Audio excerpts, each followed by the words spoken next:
This is the Barbados Today morning news for Thursday, March 16. Thank you for joining us. I am Marie-Claire Williams. Prime Minister Freundel Stuart has again told lawmakers that his government will not be approaching the International Monetary Fund for assistance in addressing the island's economic woes.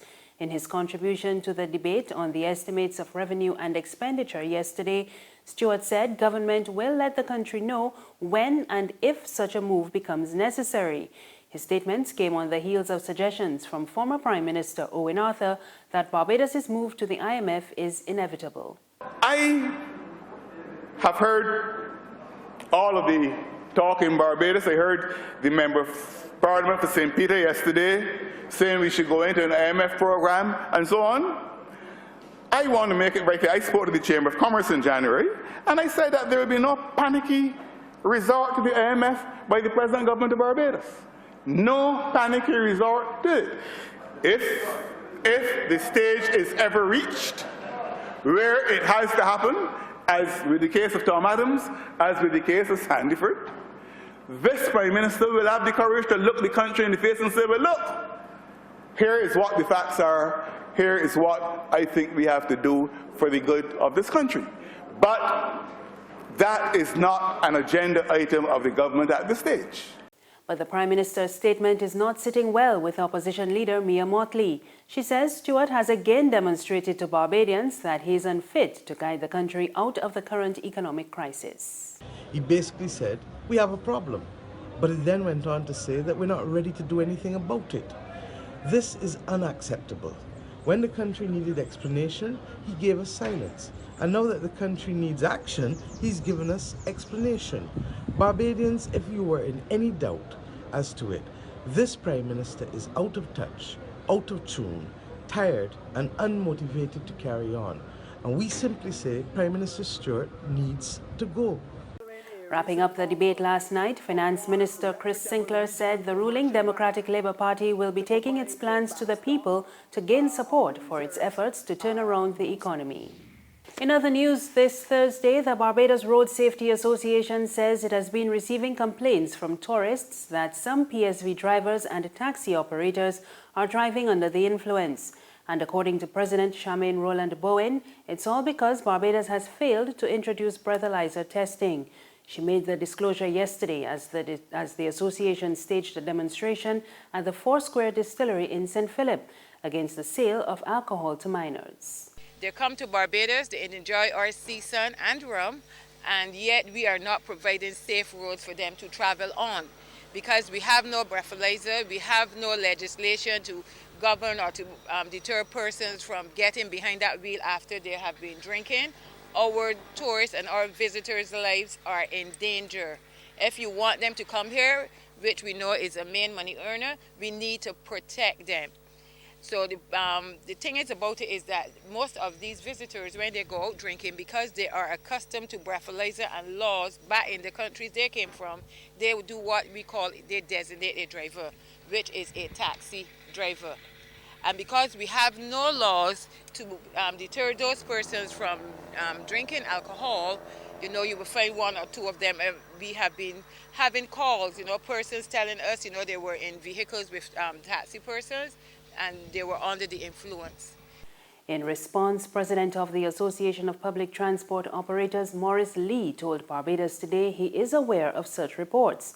He also voiced strong support for the introduction of breathalyser testing.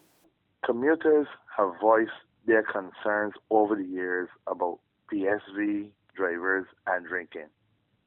And we have made statements repeatedly voicing our concerns about that kind of conduct while transporting people. But what I will say to you is that this year marks 25 years that I have been calling for breathalyser testing to be a part of our road safety regulations, our road traffic regulations, sorry. Because when you consider that the amount of families that have been deprived of their loved ones in 2 short months,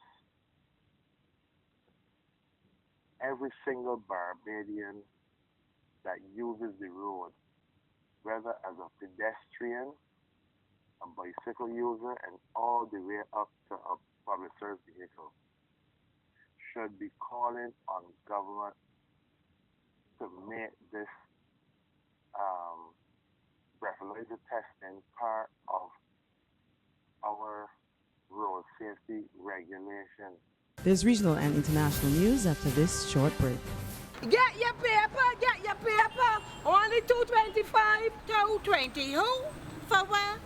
That's the bear stale news. I don't read about that on Barbados Today since last night. That can't only can't do. 220. Who? The Barbados Today, news you can trust.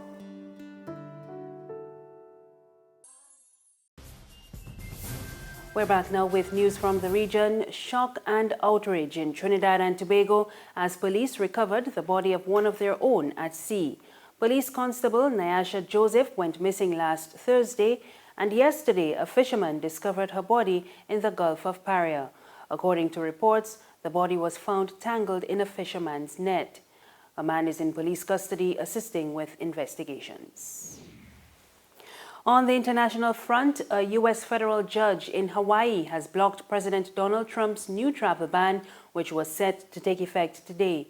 The ruling, which applies nationwide, means that travelers from 6 Muslim-majority countries and refugees will be able to travel to the U.S. We get the details in this report from CNN.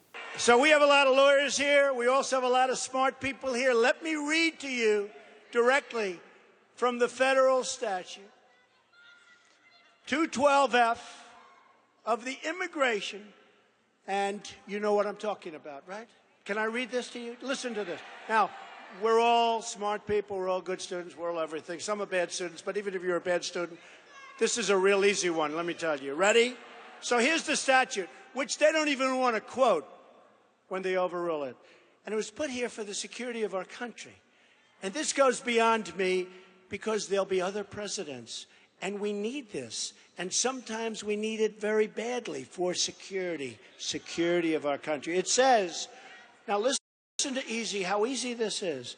Whenever the president finds that the entry of any aliens or any class of aliens would be detrimental to the interests of the United States, he may, by proclamation, and for such period as he, you see, it wasn't politically correct because they should have said he or she. You know, today they'd say that.